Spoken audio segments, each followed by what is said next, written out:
I think today people worry a lot about the world, about the economy, China economy in the world, but I'm a very optimistic. When people start to worry, that is the opportunity is. Right? I worry about the blood testing, and she created good things. And I think great innovations, great companies always happen in the tough times. Life's like the music. You have up, you have a down, you have a long, you have a short notes. And I like your American movie. Life is like a box of chocolate. You never know what you're going to get, right? So I'm pretty optimistic. The opportunity in the future for equality is huge, because in the last century, the IT is for big companies. The globalization is for big companies. But now with the technology, we can serve those 80% of the companies that have never been served. We can serve the 80% of the young people that have never been served. Technology for internet is so cheap, so easy to use. One of the reasons why we grow in China e-commerce so fast, much faster than the USA, because our infrastructure of commerce in China was too bad. When it is too bad, something happens and goes. Today we are working on the rural areas of China. I can never imagine that China, about 800 million people still live in the rural areas, are farmers. And there are about close to 200 million people. Their income is less than $1 per day. And before the internet, it's impossible for these guys to reach the PC because it's so difficult. Even people like me, I don't know how to use a PC. But now 80% of the farmers, those people using mobile phones. When I have the mobile phones, the internet, the data, things change a lot. So I'm excited about the future. People always worry. I love the young kids sitting there and talking about the dream, their hopes, because if they have the hope, we have the hope. That's what I believe. And let's just take what you do. And I've loved every description I've ever heard about how you serve people, and your story about the bamboo farmers and your wife and her friends. It was fabulous. But where's this going? What are you going to do? What are your plans to maximize the use that people in remote rural areas of China can make of their cell phones besides ordering your products? How are you going to get it? Are you going to get them in the banking system through cell phones? How? Well, we never know that we can grow so fast. In the past 5 months, we covered 4,500 villages. And these people, normally they use in very traditional way. It took them like we went to a rural area. It took the farmers 2 hours to walk to the downtown in the middle of the town and buy things. But today, because of the mobile phone, and we can deliver things to their home, to their village within 72 hours. I remember last week I read a very interesting news. This is amazing. There is a girl, she told me a story. She said her grandfather, 92 years old birthday, and for his life, he always wanted to try one Western style food. But he lived in the rural areas. There's no such restaurant food. So she said, I tried on the internet, book a restaurant dinner for Western food, delivered to that village. And they finally immediately find one restaurant. There are 3 guys. They took like a 3 days bus from Shanghai to that village, made an Italian spaghetti and a beef for them for this 92 years old birthday. And whole village was excited. Everybody said, wow, you can order food, Western style food. So buying almost everything. And also we're helping, there are a lot of farmers, they plant a lot of apples, great apples. But 90% of the apples rotted because there's nobody buy them. They normally buy by track. If you sell the apples, they sell whole track. And using the traditional way, they can sell by whole basket of the apples. But now, because of the internet, they sell by one. Each apple, they sell $1. or 1 RMB or 2 RMB for each. So the farmers see using internet, they can buy and sell using the mobile phone. That changed their lives. And I think it's exciting. And people need examples when they see, well, my neighbor made money through online, to selling things. My neighbor buy much interesting things online. People start to learn, and more people start to buy the mobile phones. We cannot make all the mobile factories, to sell phones to them. Only they know the mobile phone really works, helping change their lives. They start to buy the mobile phones. Just one more question. And then, do you think this will make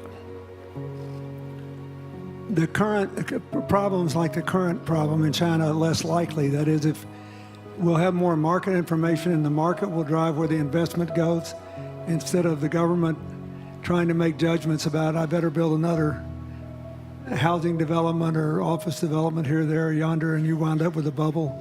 Well, if it comes from the bottom up, is it more likely that fewer bad things will happen? Yeah, Daniel, I think the last week I was in Seattle discussing about the China economy. I think you American people worry too much about the China economy. Well, you see, every time when you start to worry about China goes better. Every time you think China is in problem, we'll get better. But when you have to say, you have a high expectation of China always a problem. Like parents have the expectation of the kids, are the same. But there's a big difference between American consumption, because people say, well, the economy is bad, so China consumption will be good low. No, totally different. You Americans love to spend tomorrow's money. And the other people's money, maybe. Or maybe the children's money. We Chinese love to save money. We are probably the largest country, the safe deposit in the whole world because we've been poor for so many years. When we make money, we put in the banks, because someday we know the disaster is coming, so we can spend the money. So when the economy is bad, we still have the money to spend. You guys probably don't. You worry. And the second thing is China been focusing on developing for the past 30 years. China government so strong on investment, so strong on exporting, but they are too weak on the domestic consumptions. Domestic consumption is not driven by government, it's driven by entrepreneurship, driven by the market, not the government. So in the past 20 years, government is so strong. Now they're getting weak. It's our opportunity.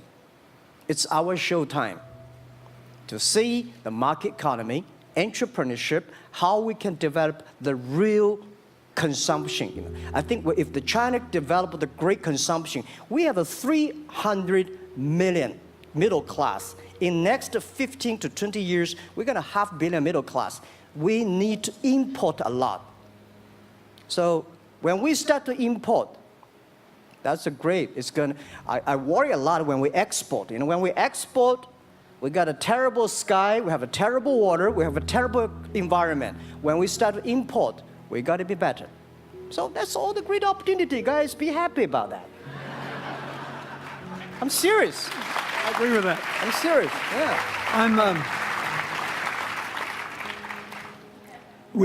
Worry about yourself. Don't worry about the others. The reason some of us worry about China is we depend on you to buy our debt. However, I tried to be more Chinese when I was president. I saved a lot of money, so good. Good. But I just wanted you to say that because I really believe that. I mean, I think you're absolutely right. The trend toward greater internal consumption I think, will remain unbroken in spite of whatever the difficulties are in the next few months. I think it's important not to overreact. You can't break the trend. You've got to clean up the land from chemical contaminants. You've got to clean up the air. You're going to do it. Yep. And a lot of Chinese will make a lot of money out of that. There'll be a lot of great new companies, and there'll be opportunities to import from other places. Yeah. So can you discuss your theory of what you're doing and other things in terms of whether it advances equal opportunity and social solidarity? Tell them what you think's going to happen. And what other kinds of, when your opening remarks, you just said technology is going to be active in this way in other areas of the economy. What do you think the next big opportunities are? But first, tell them just in 2 sentences what you're doing, because Jack and I know, and we haven't been clear enough. Explain it, and explain how you think that advances social solidarity and equality of opportunity. Our work is in the belief that access to health information is a basic human right, and that lab information, particularly because lab data drives 70% of clinical decisions, needs to be accessible to people before they're sick. So if you look at the word diagnose in the dictionary today, it says to determine the presence of disease from symptoms, which means by definition, we're determining that people are sick once a disease has already progressed. And our work is in being able to make lab testing accessible to people in time for therapy to be effected, and to do that in a way in which every person, irrespective of their insurance status, irrespective of where they live, can afford the ability to get a test done. So that means, in our case, we've invested the last 12 years in now developing hundreds of tests, many of which are less than $10. So $2 tests in the United States. And I think one of the amazing things about this country is that we have such an incredible ecosystem for fueling creativity, and that creativity can create new markets. So in answer to your question about the market being able to conform itself to social good, I think the creativity that goes into creating these new technologies creates new markets in and of themselves. And our basic belief is that those new markets come from empowering individuals and enfranchising individuals and trusting that individuals have the capability to engage with information, and in accessing that information, beginning to take control of their own outcomes and their own health outcomes, and in doing so, changing the way our healthcare system works. Think what this could mean for rural China, Yeah. for rural India, for Native American reservations Yeah. in America, for the Mississippi Delta, for the remote areas of where all the jobs were lost from coal. You're all of a sudden giving people information. And one of the most important things I think we did in my second term as president in the healthcare front was develop this diabetes self-care program. And all of a sudden, Jack's company could be delivering the means to self-care based on your test. I mean, I think that this is a very big deal. We all want to live as long and as well as we can. And Craig Venner was here. We were joking about whether we'd make it to 100. But in the meanwhile, you want to keep people healthy. And if they're sick, you want to intervene early, not late. Yeah. Well, and if you look at, the ability to engage with this information, we have a $4 trillion healthcare problem in this country. 20% of it is type 2 diabetes, which is reversible. And we have 90 million Americans who do not know they are pre-diabetic. But access to information and the ability to engage with that information is the foundation for being able to change those outcomes and cost, right? One more fact, and then I want to call on Jack. You founded this company 12 years ago, right? Yeah. Tell them how old you were. I was 19. Yeah. So, don't worry about the future. We're in good hands. So, I always think about 19, where I am. 19, I've not passed the examination for university yet. I failed 3 times, but I think it worked out. I'm not good at schooling. Well, yeah, that's why I give confidence to a lot of young people in China. If Jack Ma can be successful, 80% of the people can be successful. People like her, we're jealous. Well, equality, I would like to make a little bit technology helping, because yesterday I was joining the UN Women Conference about gender equality. And I think the first technology revolution happened 200 years ago in the UK, released the human body, the arm, stronger. The second technology revolution in the USA for energy, you can last long. But this technology revolution release the brain. So this century is not a competition who is stronger, whose muscle is stronger.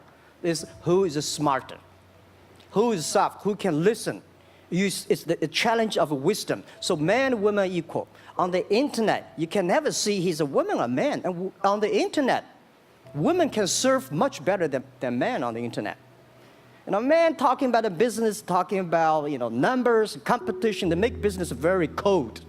Women, they make business very cozy, lifestyle, and interesting. 50%, more than 50% of our shop owners, more than 5 million shop owners are women. And people love that. I mean, this is a great thing I see that this century we see more and more women leaders, on the state leaders, the presidents. In the future, we're going to General Secretary of the United Nations should be a woman leader. And this is the great century for equality. And I feel excited about that. Let me ask you, we're almost out of time, but one of the things that we haven't talked enough about here, and not just here, but generally, is whether the leapfrogging we saw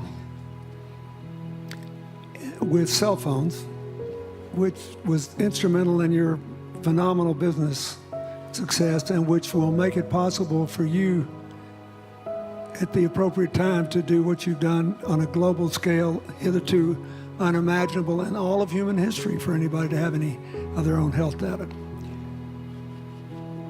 We've seen examples, but not the kind of dramatic penetration we need with energy and clean energy and enough in a short enough time to avoid the worst consequences of climate change. So do you believe that, I mean, your country has done more than anybody else to try to put up solar panels, and some of your companies went broke because you overdid it, right? But beforehand, and you got to work out the phase out of the coal, the phase into the sun and all that. Meanwhile, Africa, which is growing like crazy because of the cell phone in no small measure, and has 6 of the fastest growing countries in the world, still has vast swaths of its land totally dark at night. Do you believe that it's possible for us to scale up with distributed solar power rather than centralized as quick as we did with the cell phone? And if so, and if that were your business, if you had to quit what you're doing today and start there, how would you do it? And how would you do it? Lady first, I know that.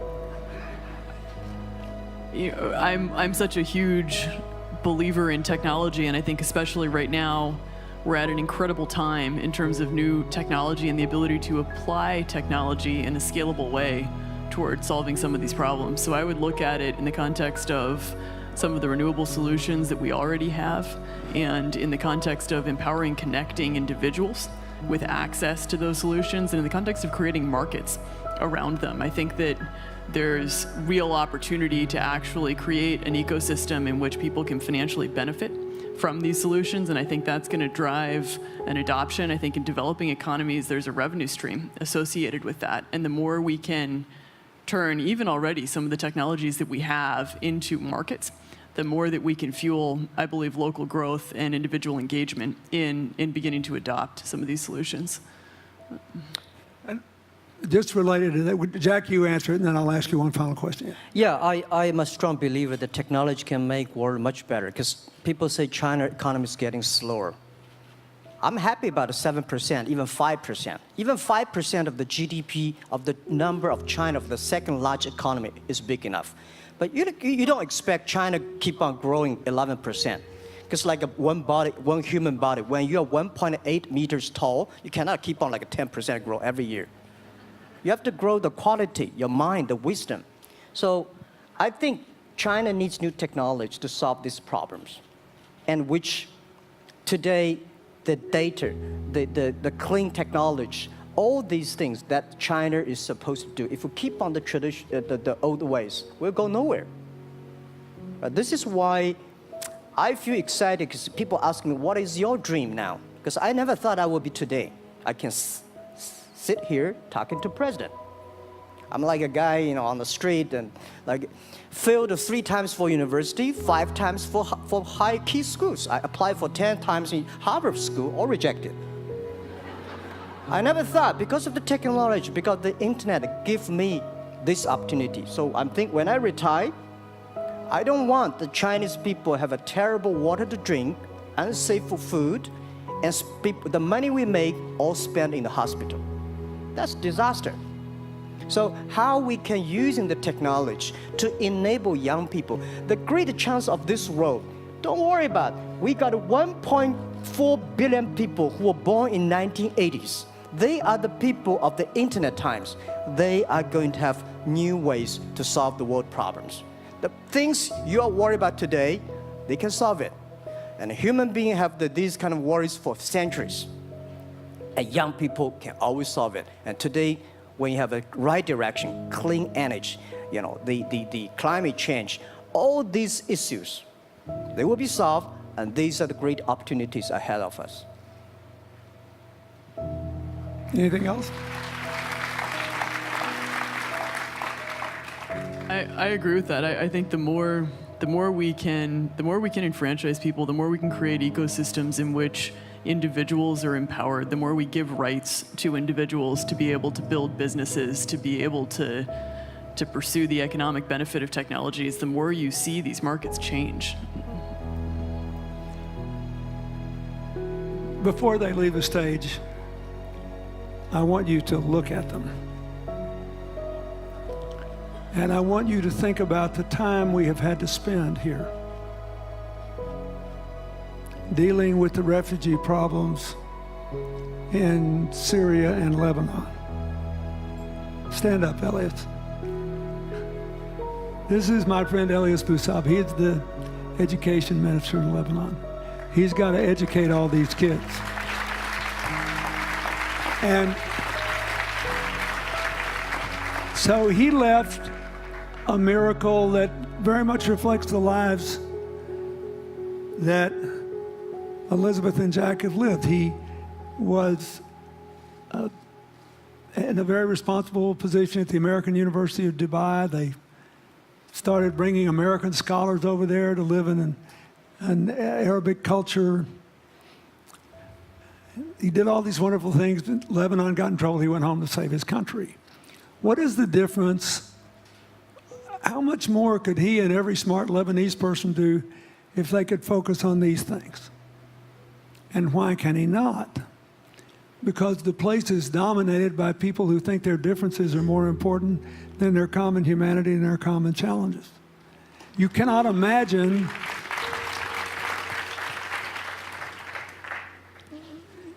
Jack Ma's proud of being Chinese. I like that. He never hid it. He's happy about it. I'm proud to be a global citizen too. Yeah. Yeah. And I imagine Elizabeth's proud to be a blonde-haired, blue-eyed American techno whiz from Northern California. Yes. But they don't, not a word either one of them has said has defined the meaning of their lives or the direction of their work with negative reference to someone else. My friend Dikembe Mutombo, stand up. No, you don't have to stand up. It'll hurt you too much. You're an old man. My 7'2" tall friend was just inducted into the National Basketball Association Hall of Fame. And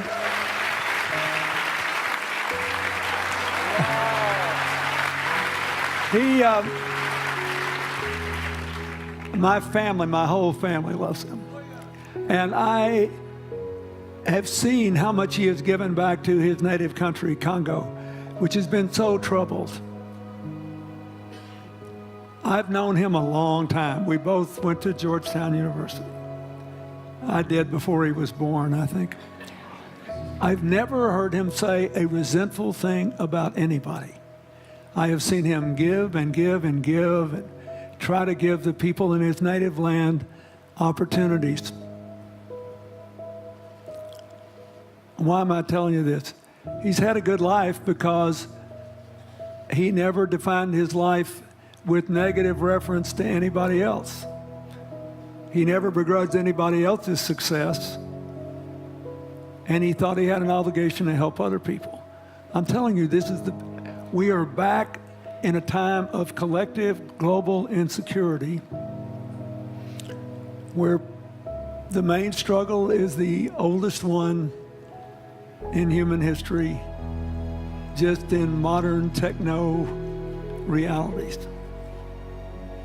I mean, if you were trying to build the Middle East, you would think about our permanent sponsor here, the ambassador from Oman, who her government tried to help head off a calamitous war in the Middle East over the nuclear issue in Iran.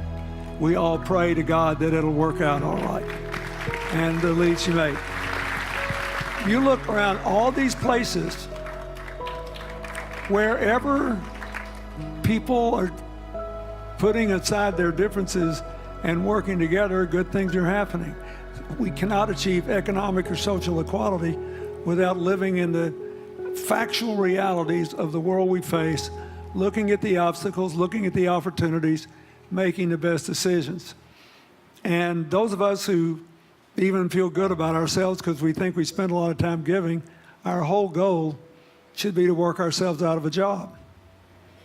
One of the things that Bill and Tanny Austin are sitting there with Starkey, they started giving away hearing aids, and then they decided, well, we better teach these young people how to speak. If they get the gift of hearing, they'll have to learn that. So they got into the education business. Sonny Varkey got into the education business and decided somebody ought to do something really dramatic to remind people that the only people that really matter are the teachers. So he gave the first Global Teacher of the Year award last year, and an international panel gave the prize to a teacher from Maine who promptly gave the entire $1 million to her school. The woman never made any money in her life. She gave all the money away immediately. The future is going to be forged by people who think of how to use the modern tools that we are given,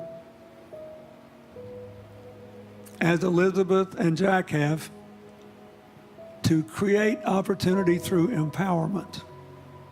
And it will not be a straight line. It's too many moving parts. But I just want you to think about that. The reason you feel good looking at them is that you identify with them even though they're different from you. And that's basically where we are all over again, and we can't slip back. We can't give up. That's why when we had the Prime Minister of Italy and George Soros talking about the future of Europe, and George said it was coming apart, and the Prime Minister said, no, it doesn't have to come apart if it's about something more than economics. I thought it doesn't have to come apart if you will it not to. And you put yourself on the line for it. There are no guaranteed outcomes today, but you can guarantee that the trend is right.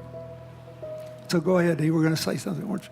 Yeah, I just wanted to add, I mean, as we're talking about the future and from my own experience and looking at all the faces here, I think a huge part of the answer to your question is also to raise our little girls with the stereotype that they can be the best in engineering and science and math, because when they do in all of these industries, it changes everything. And we need to do that in this country, and we need to do that as parents in other countries. You know? Yeah, I was thinking about if what you say. I think about when you talk about problems, you normally it's like a politician. When you talk about opportunities that the business people, I was thinking about how we can using all the problems that change the problem become the opportunity. And I don't know. I just feel excited when people talk about problems. I think think about if you can solve one of them, that's the chance. And today, nobody in this century has so many opportunities and so many tools they can use to change other people's life. And I think in the last century, which I call the IT time, this century is called the DT time, data technology. IT is to empower yourself, make yourself strong. DT is to empower the others. When you empower the others, you empower your future and yourself. So when I listen to you talk, I agree, and I think that's why we were born in this century. That's why how we can use the internet to help more people. Let's give him a hand. Thank you.